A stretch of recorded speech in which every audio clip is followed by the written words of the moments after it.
Coming up on the next episode.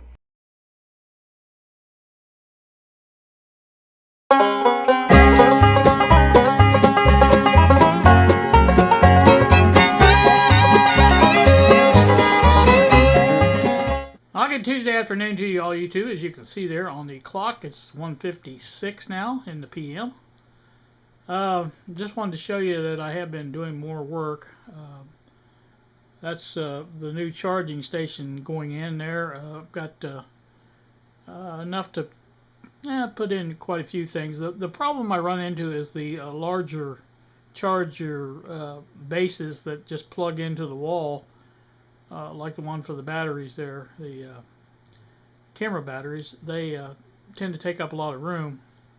So what I've done is that one on the end there, that big AC adapter type, I can unplug that one and plug one of those other chargers in. It will if I need to.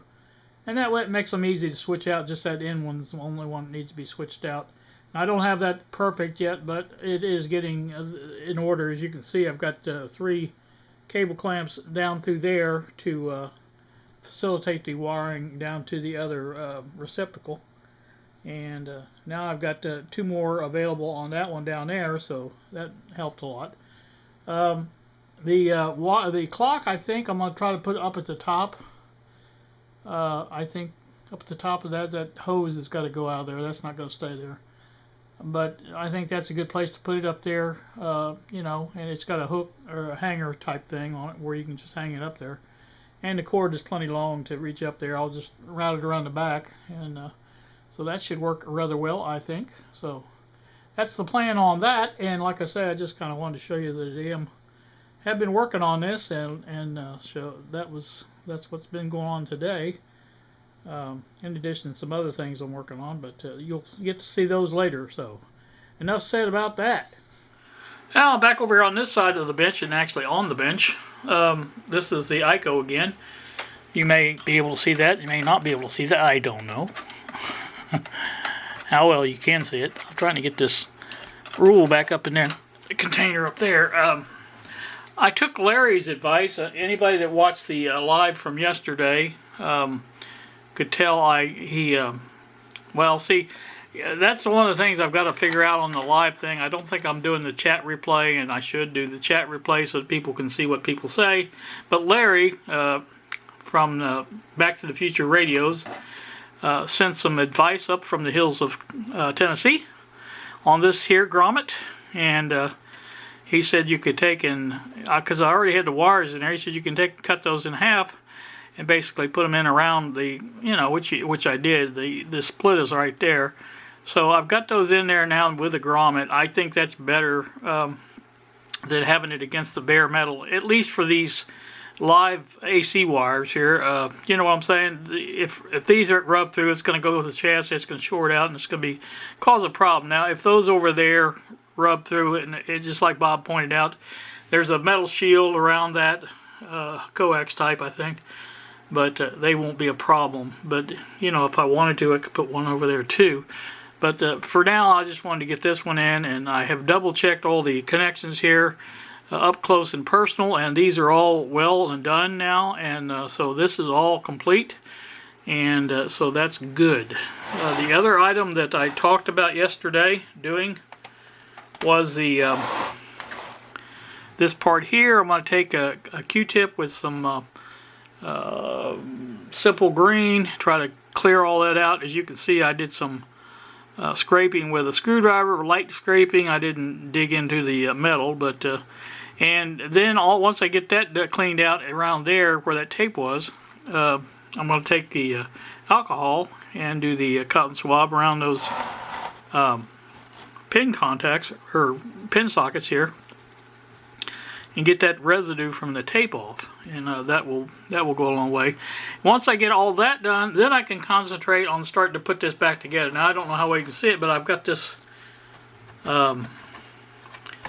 condenser sitting in there, a capacitor, whatever you want to call it, filter capacitor, and that's how it goes like that. Now I think what I'm going to do is, I think this is a 3-section, pretty sure it is. You can see there, and I think if you look at the what he calls a 35, well, no, wait a minute, let's check that again. 40, a 30, and a 20, yeah, no, 40, 20, and a 20. And they're all, the two of them are at 350 volts, I think, and the other one is 250 volts. Yeah, that's the way that works. So there's a 3-section, like I say. So I would put in a 40, let's see, that would be a, I don't know if a 33 would be good enough or not. 47 maybe, and a 22 and a 22. I think that would work out pretty good. And this is pretty wide as far as you know, how easy to stuff that will be. And I think I can get that all apart, I hope, and get that all done, and just use the tabs like they are, and that way they will be able to be removed or, you know, inserted at will. And like I said, that will work out well, I think, to get the new capacitors in there. And I may have most of those, I don't know. Well, no, I take that back. I don't have anything that high on voltage. 390 or 350, 350, and 250. So that's what I've got to do on that. So again, that will come at a later date. But I need to get those in first. I guess in the meantime, probably what I'll do is take and start working on getting all this back together that I can, and redoing the wiring as best I can. Now, again, I pointed this out in the live, but this is our pointer where that rides on the thing to show what station you're on, the dial pointer. So that's that. Also, yeah, I forgot to report this out too. Larry, in addition to the good tip on the grommet, also is sending me some of these. Now, I don't know how we can see that, but that's broke out there, and I really don't like, if, like Bob said, you plugged an amplifier into this, you know, it's a chance that it might short out on that chassis, and I don't really want that to happen. So he happened to have a bunch of those, and he is sending them my way. I only wanted one, but I think he's sending a few more than one. We'll see when they get here, but like I say, I appreciate whatever he does send, and like I say, that'll come in handy getting this fixed. I didn't really know where to get them, and then Jim Asbell had pointed out in the comments also that you get them from Amazon, so they are still available, it looks like, so that's good. Happy about that. The rest of it, like I say, once I get this this all spot here cleaned up a little bit more, that's going to do me for the chassis. I really don't see any need to go any further than this. Is a chassis. It's not the actual radio that's going to be showing. And I think as far as you know, I mainly wanted to get the rust off of it, any kind of rust, and there really wasn't any rust, I think, but it's just a lot of dirt on this, and it was really dirty. So that's that. And again, there's another place I need to get some simple green on the cotton swab, and go down in there and clean that all really good as well. Now the most of this I cleaned with the hand cleaner, the Goop, I think it was. So you know, I could use that also, but I think I'll try the simple green, see how well that works, if it works any better or any worse. Still don't have that tightened up yet, but I got to do that. That's how that looks on this side. I don't think I pointed that out, but really this is the only thing this does is a gain for the audio output of this. Now this is just a tuner, so it's a line level type gain coming out of here, or signal, and so that basically just turns this off. Now again, as Bob pointed out, once you turn this on, if you've got an amplifier plugged in, that'll turn both units on. So that's what that's for on that thing on the back. So looking at the underneath side here, you can see there are wires kind of flapping in the breeze, as it were. And there was the one I was pointing out. There's two resistors kind of flapping here. I'm sure that goes to the, well, I should say it went to the filter capacitor.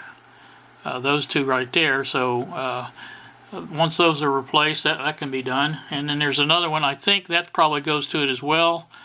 I'm not sure about this one over here, but again, you know, no big deal. We'll figure it all out. We've got the schematic, we've got the manual, we've got everything we need to get that fixed. So I don't think I took anything else apart. If I did, you know, I don't know that I did, but I could have, I guess.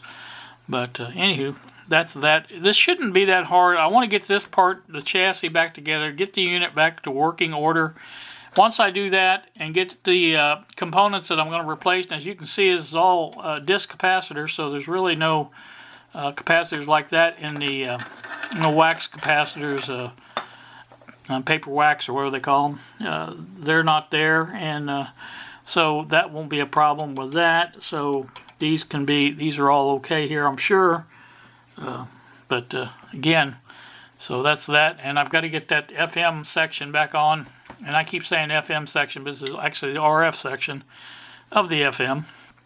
That's got to be put back in this area here. And I don't think I did anything to that other than to unsolder it from its wires.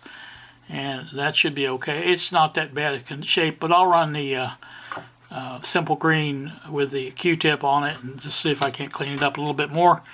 But again, there's a spot here. You can see it's kind of a dirty spot. I don't know how well you can see it, but there is a dirty spot there. I'll try to maybe get some of that cleaned off as well. The rest of it's not too bad. It's just, again, it might be a little bit dusty, but not too bad. So that's what we're looking at with the next installment of this particular Eico FM tuner is coming, or is going to be. So, like I say, once that comes around, we can check it out and see. But basically what I'm going to do again is go through and clean all the stuff off that I can clean off, and then like I say, start putting this back together. If I have my parts in by then, I've got to order those, and that's going to do me. All this clamshell top has got to go back on there as well. I've got that in a box as well. It's in good shape. It might need to be cleaned off and wiped off, and you know, I've put the screws back through it. But that's in good shape, so that would be nice. Mainly, I just wanted to show you this grommet. I thought that was such a good idea from Larry, and I've seen people do that before. I don't know why I wasn't thinking, but that was nice, really nice. So glad of that. Everything else looks good there. I'm happy with that, the way it turned out. And I'm going to try. I'm going to talk to Bob about it, but I'm going to try to kind of do one of these lives on a regular basis with me and him.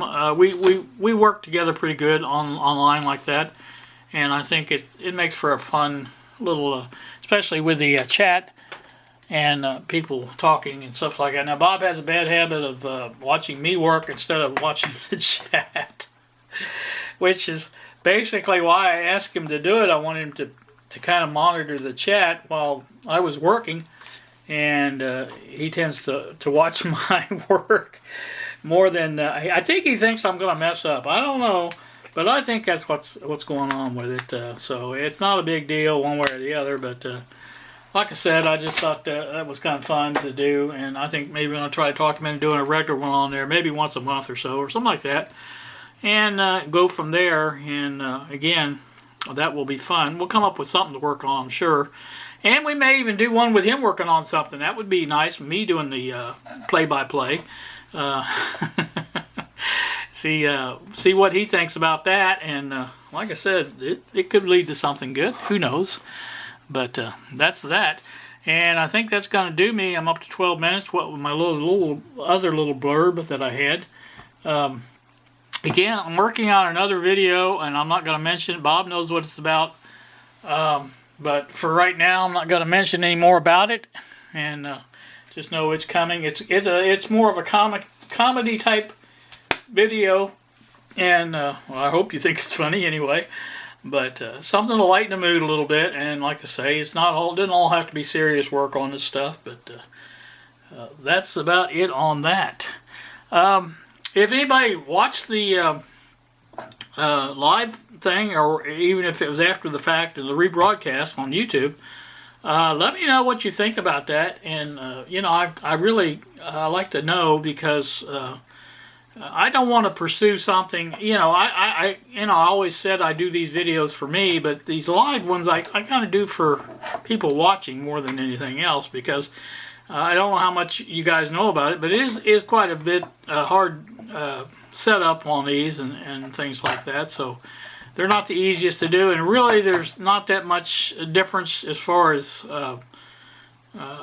what kind of subject matter and things like that, and you know, I just don't, I enjoy doing them, but at the same time, if I couldn't do another one, it really wouldn't bother me. But like I said, if you guys don't like them, let me know, because like I say, if there's no sense in doing them, I won't do them. But again, and I know that everybody can't be on at the same time, and just like Jim Newman was talking about, he was working.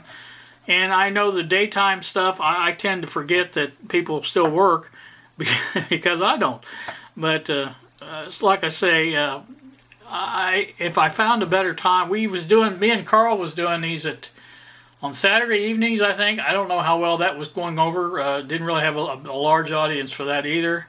And so we couldn't get anybody else that wanted to do that. It was an interesting thing, I think. And I enjoyed doing that as well. And like I said, it was just, it got to the point where we couldn't get anybody to come on with us. So maybe it was us. I don't know. But anyway, that's going to do me. I just want to make this video and show you that what's coming up on this item here. And that's what I plan on doing, and stuff that's happening around the shop today. So it is... compared to when I did the video yesterday, let me put you up here. You can see out the window there that it is really nice and bright out there and sunny. And I don't know what the temperature is, but it's still kind of cool, I think.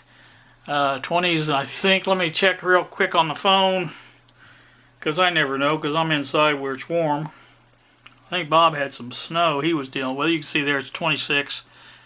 Whoop, it was 26. Now what is it? It went away. Oh, it's still 26. Phone's updating, or the whatever is updating, I guess. But anyway, it feels like 21, says out there, so there must be a breeze blowing. But anyway, it's a little deceiving. It's kind of cool. Below freezing anyway, so like I said, that's that. So you guys, in the meantime, have a pleasant day. I hope it's sunny where you're at. And I really appreciate you guys watching, and we will see ya!